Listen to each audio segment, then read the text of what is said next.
지금으로부터 11년 전인 2011년 대전 세로남교회 오종효 목사님이 국민일보 겨자씨에 이런 글을 쓰셨습니다. 1885년 4월 5일 부활절 아침, 장로교 선교사 언더우드와 감리교 아펜젤러 선교사 부부는 한국 선교에 첫 발을 내딛었다. 아펜젤러는 조선 복음화를 위해 기도했다. 우리는 부활절 아침에 이곳에 왔습니다. 사망의 권세를 이기시고 부활하신 예수님께서 조선 백성을 얽매인 결박을 끊고 자유와 빛을 주시옵소서. 26세 청년 선교사 언더우드는 사도 바울을 본받아 눈물의 기도를 올렸다. 지금은 예배드릴 예배당도 없고 학교도 없고 그저 경계와 의심과 멸시와 천대마음이 가득한 곳이지만 이곳이 머지않아 은총의 땅이 되리라는 것을 믿습니다. 하나님께서는 이들의 기도를 들으시고 오늘날 복음왕국, 생명왕국의 응답을 주셨다. 100년이 지난 후 세속의 도전과 내부 부패로 흔들리는 한국교회의 기도 제목은 무엇이어야 하는가? 부활의 영광을 회복하기를, 부활의 생명력을 회복하기를 소원해보자. 언더우드 정신과 아펜젤러 열정을 계승해 재현하면 한국교회는 다시 일어설 수 있다. 이렇게 수많은 선교사들과 성도들의 희생을 통하여 세워진 이 한국교회가 어쩌면 지금이 그 어느 때보다 더 흔들리고 더 도전받고 있는지 모릅니다. 그러나 하나님은 반드시 우리 한국교회를 붙잡아 주실 겁니다. 그 이유는 교회는 하나님이 세워나가시는 하나님의 교회이기 때문입니다. 인간이 세우는 인간의 교회였다면 벌써 무너지고 없어졌을 거지만 이 교회는 하나님이 세워가시는 하나님의 교회이기 때문에 아무리 세상에 위협이 있고 아무리 세상이 핍박이 있어도 그 교회는 절대로 무너지지 않습니다. 반드시 하나님이 다시 한번 부흥의 기회를 주실 것이고 그리고 다시 한번 일어서게 될 겁니다.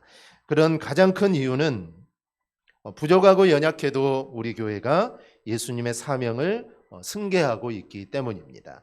마태복음 18장 18절 20절을 보면 주님이 이렇게 말씀합니다.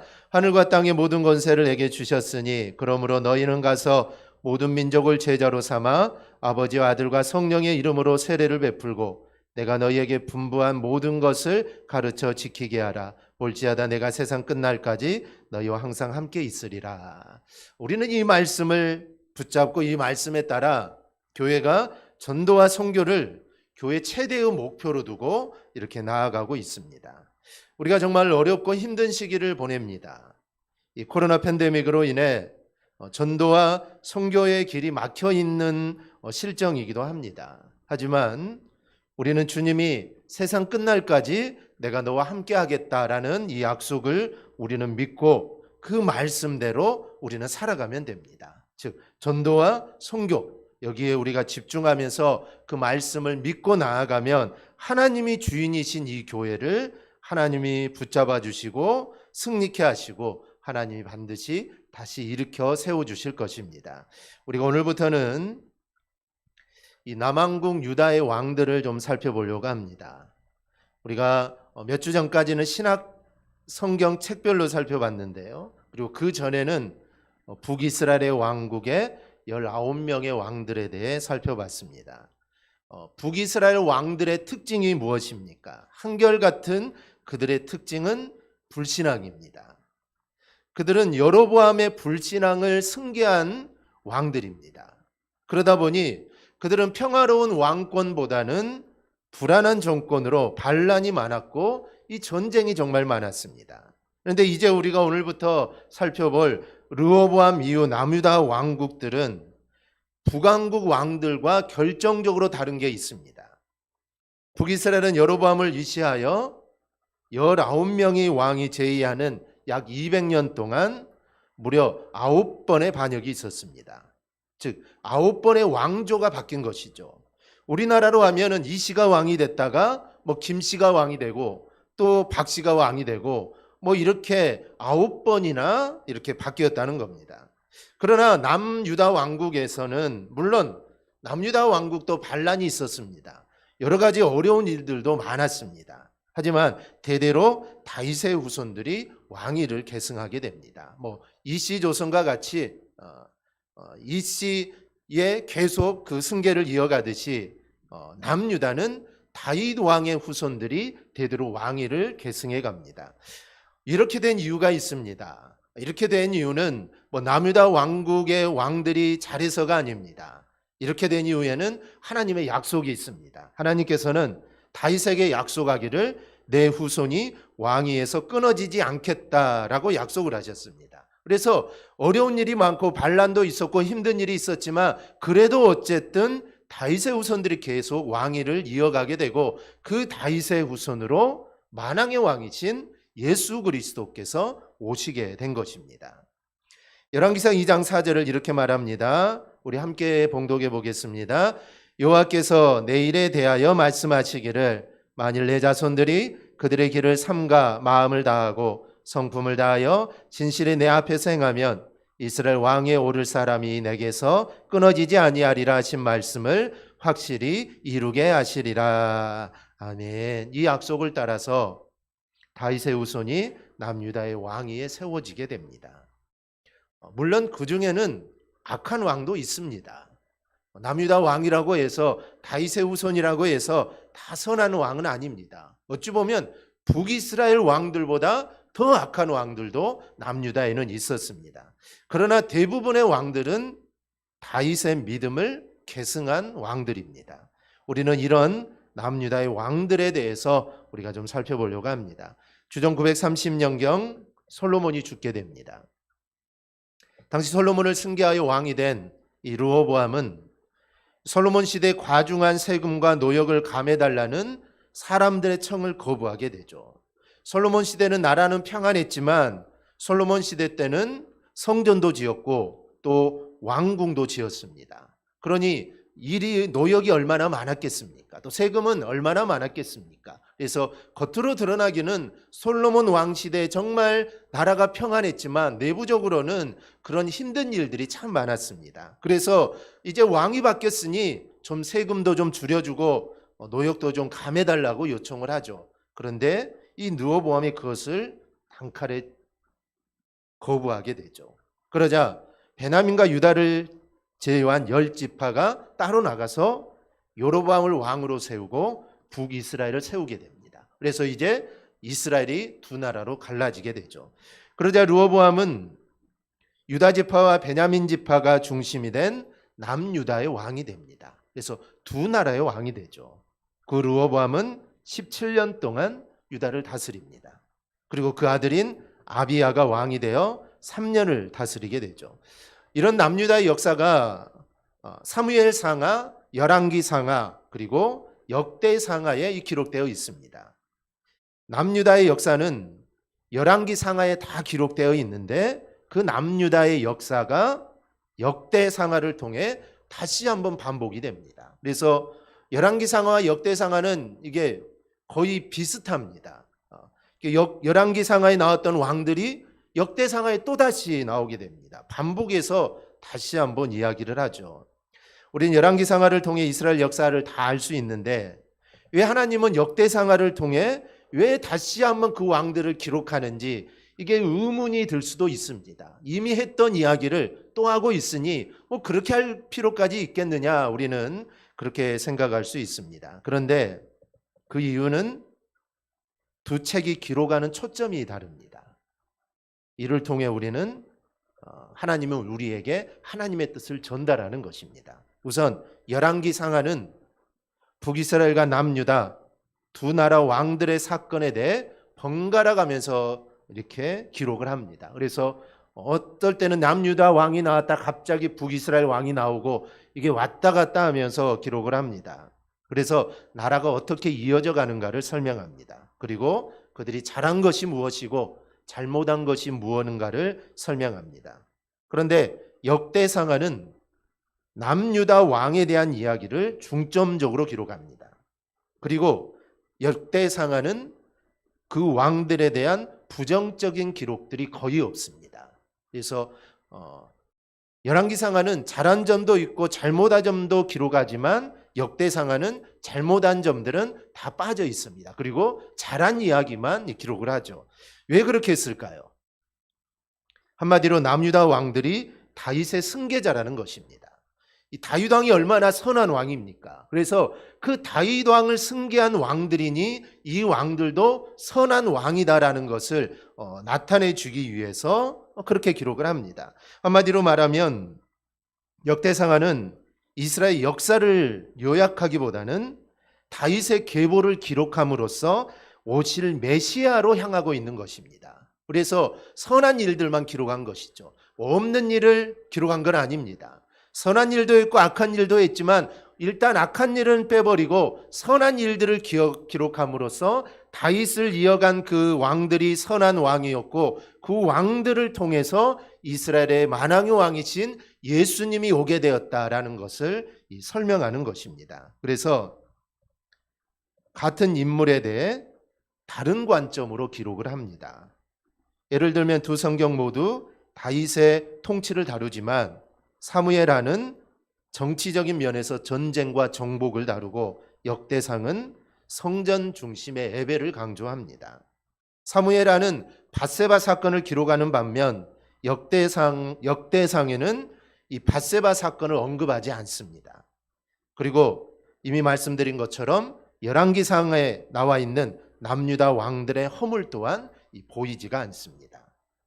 이것은 다윗을 지시한 남유다 왕들이 하나님의 신앙의 계승자이고 오실 메시아의 조상이라는 것을 강조하기 위함입니다. 만왕의 왕으로 흠이 없는 예수님이 오시는데 그 조상들이 나쁜 짓을 많이 한 것을 기록하며 많은 사람들이 예수를 흠잡을 거 아닙니까? 그래서 그런 것들을 빼고 기록을 합니다. 오늘은 남유다 두 번째 왕인 아비야에 대해 살펴보겠습니다. 먼저 아비야는 다윗을 따르지 않는 악한 왕이었습니다.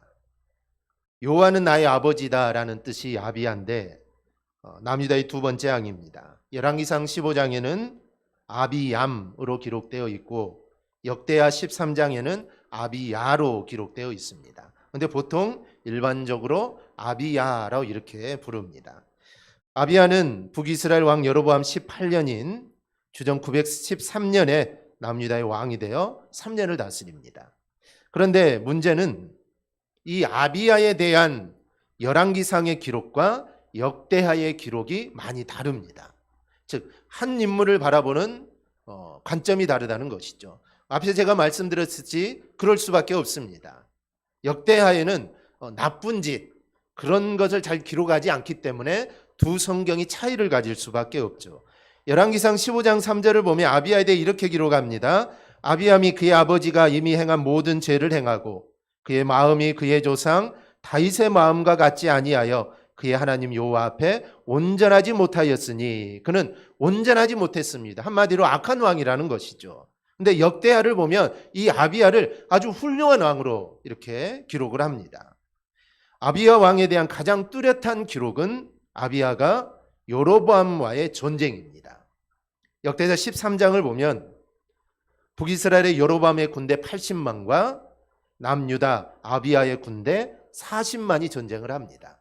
80만과 40만 이 두 배가 되니 전쟁이 잘 되지 않겠죠. 당연히 40만이 밀릴 수밖에 없습니다. 이런 상황에서 아비야가 군사들에게 이런 말을 합니다. 그 내용이 역대하 13장에 기록되어 있는데요. 좀 긴데 제가 한번 아비야가 말하는 것처럼 제가 한번 읽어보겠습니다. 유다의 군사에 너희는 내 말을 들어라. 이스라엘 하나님 여호와께서 이스라엘의 왕권을 다윗 왕과 그 후손에게 영원히 주셨다는 것을 너희는 모르느냐. 너희 왕 여로보암은 우리 할아버지 솔로몬 왕의 신하였음에도 불구하고 자기 주인을 배반하였다. 그 후에 너 여로보암은 건달패들을 모아 우리 아버지 르호보암을 대적했으나 그는 너무 어리고 마음이 약해 그것을 막아내지 못하였다. 너희는 다윗 왕의 후손이 다스리는 여호와의 나라를 대적할 셈이냐. 너희 군대가 우리보다 2배는 많지만 너희는 여로보암이 너희 신으로 만든 금송아지 때문에 이미 저주를 받았다.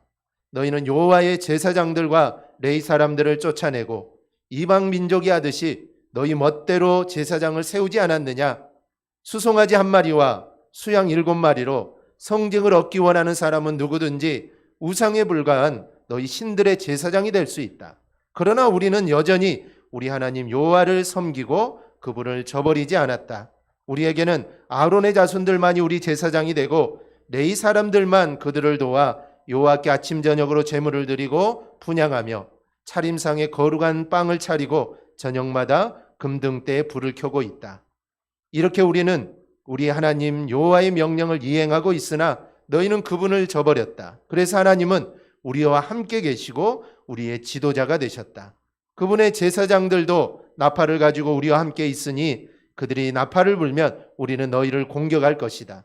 이스라엘 사람들아, 너희 조상의 하나님 여호와를 대적하지 말아라. 너희가 싸워도 이기지 못할 것이다. 지금 아비야는 너희는 하나님을 배반했기 때문에 너희는 우리와 싸워서 이길 수가 없다라는 것입니다. 군사가 많아봤자 이거는 아무 소용이 없다라는 것이죠. 이렇게 아비야는 다윗 왕가에 내리신 하나님의 축복과 언약을 설명합니다. 여로보암이 세운 북이스라엘의 잘못과 우상 숭배를 책망하고 그리고 하나님이 남유다 왕국을 지키신다라는 것을 말을 합니다. 이 연설만 놓고 보면 아비야는 정말 대단한 믿음을 가진 사람입니다.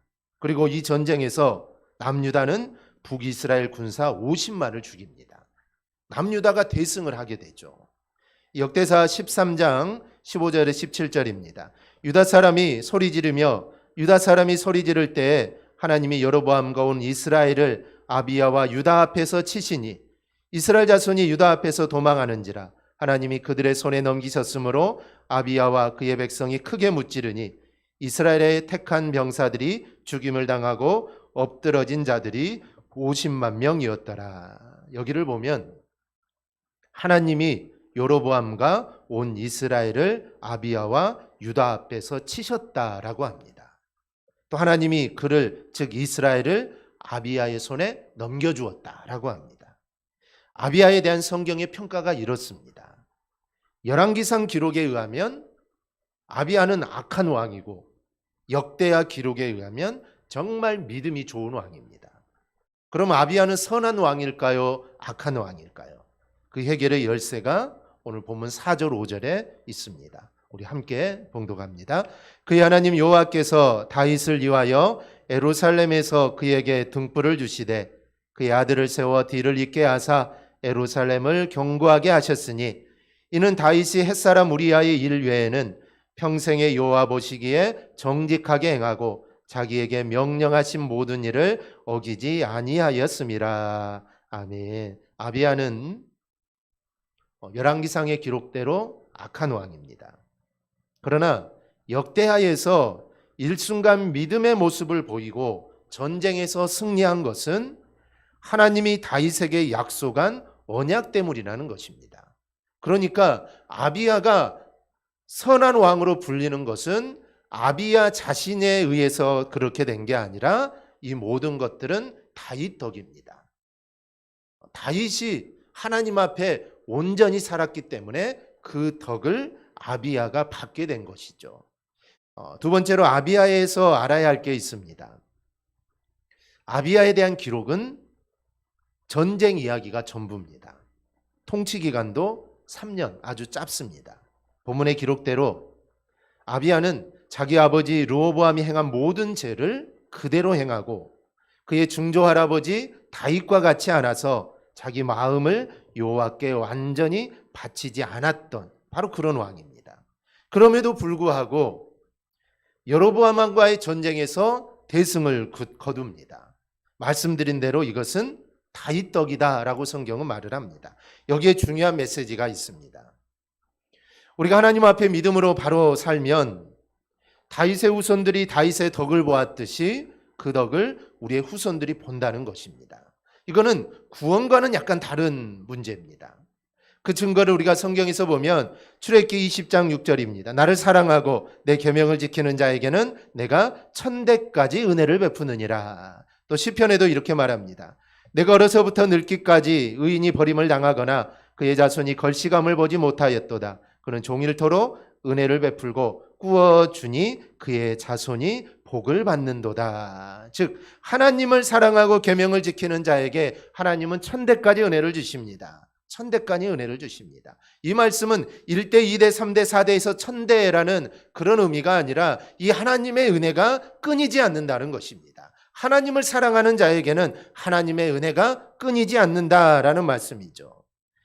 반대로 출애굽기 20장 5절을 보면 이렇게 말씀합니다. 나를 미워하는 자의 죄를 갚되 아버지로부터 아들에게로 3, 4대까지 이르게 한다라고 말을 합니다. 즉 하나님은 하나님의 계명을 지키고 하나님의 뜻대로 살아가는 자에게는 엄청난 은혜를 주십니다. 하지만 하나님 말씀대로 살아가지 못하는 자에게는 조그마한 죄를 준다라는 것이죠. 여기에는 하나님의 사랑이 담겨 있는 표현입니다. 하나님은 그만큼 우리를 사랑하신다는 것이죠. 그러니 오늘 나의 믿음이 얼마나 중요한가를 우리는 알아야 합니다. 내가 예수 믿고 나 죽으면 끝난다라고 우리는 생각할 수 있지만 그렇지 않습니다. 그렇기 때문에 내가 얼마만큼 예수를 잘 믿어야 하는가 우리가 알 수가 있습니다. 우리가 우리 자녀들에게 재산을 물려주어도 그것이 복이 된다는 보장이 없습니다. 부모로부터 물려받은 재산으로 인해 복된 삶을 살 수도 있지만 그게 꼭 보장이 되는 건 아닙니다. 땅을 물려주어도 그게 복이 된다는 보장이 없습니다. 그러나 확실한 복의 보장이 있는데 그게 바로 이 믿음입니다. 내가 정말 다윗처럼 전심으로 하나님을 의지하며 살아야 합니다. 그러면 그렇게 산 복을 하나님이 우리 후손들에게 부어주신다는 것입니다. 또 우리가 그렇게 살면 우리 자손들도 믿음으로 살게 됩니다. 내가 믿음 생활 잘한다고 해서 우리의 자손들, 내 자녀들이 믿음 생활을 잘한다는 이게 또 보장은 없습니다. 그런데 내가 믿음 생활을 잘하면 우리의 자녀들이 그런 모습을 보고 자라기 때문에 믿음 위에 설 수 있는 확률이 그만큼 높아지는 것입니다. 그만큼 높아진다는 것이죠. 그러니 우리는 믿음 생활을 잘해야 하는 것입니다. 나를 위해서도 뿐만 아니라 우리의 자녀들을 위해서도 우리는 믿음 생활을 잘해야 합니다. 그래서 혹시 우리의 자손들이 잘못해도 혹시 우리의 자손들이 잘못된 길을 간다고 하더라도 하나님이 정말 우리의 믿음 덕에 나의 믿음 덕에 나를 봐서 우리 후손들에게 복을 주시고 하나님이 우리 후손들을 지켜주실 것입니다. 그러한 애들이 성경에 정말 많이 나옵니다. 히스기야 왕을 보더라도 나라가 어려움을 당했을 때 히스기야가 하나님께 기도한 것이 무엇입니까? 내가 지금까지 하나님을 섬기고 내가 하나님께 나아갔던 것을 기억해 달라는 것입니다. 하나님 좀 기억해 달라는 것이죠. 그런데 하나님은 그걸 기억하시고 그의 나라를 구원해 주신 것을 보게 됩니다. 아브라함을 봐도 그렇습니다.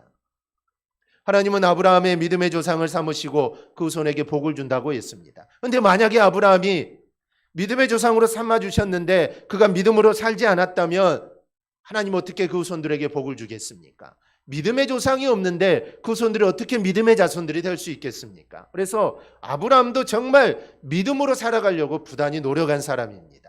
자신들의 후손들에게 이 믿음을 물려주기 위해 부단히 살아갔던 사람이 바로 아브라함입니다. 그러니 우리가 정말 자녀에게 물려줄 것은 믿음입니다. 그것이 진짜 복입니다. 아비야는 르호보암의 아들로 3년간 왕위에 있었습니다. 이 아비야는 선한 왕은 아닙니다. 그러나 여로보암과의 전쟁에서 이깁니다. 마치 사울이 악한 왕이었는데 하나님이 그를 떠났는데 그럼에도 불구하고 전쟁에서 늘 이깁니다. 하나님이 사울 왕을 떠났는데도 전쟁에서 이긴다는 것이죠. 그것은 하나님께서 이스라엘을 보호하시는 것입니다. 이스라엘이라는 나라를 보호하시는 것이죠. 바로 여로보암과의 전쟁에서 이긴 것은 다윗 덕입니다. 선하지 않으나 다윗 덕에 전쟁에서 승리한 왕, 그가 바로 아비야입니다. 그러니 우리가 믿음 생활을 잘해야 합니다. 이 부모는 자녀들을 위해서 아까워하는 게 없습니다. 줄 수만 있다면 정말 무엇이든지 퍼주고 싶어하는 게 부모의 마음입니다. 자녀들을 위해 자신의 생명까지 내어줄 수 있는 게 이 부모의 마음입니다. 그런데 이런 것보다도 우리는 믿음을 주어야 합니다. 믿음을 주어야 자녀들이 믿음의 사람이 됩니다. 내가 믿음의 조상이 되어야 자녀들도 믿음의 후손이 되는 것입니다. 그러기 위해서는 내가 먼저 믿음 생활 잘해야 합니다. 이것이 자녀가 잘 되고 복 받는 비결입니다. 여러분의 믿음을 통하여 자녀가 잘 되고 형통하기를 주님의 이름으로 축원합니다. 아멘. 기도하겠습니다.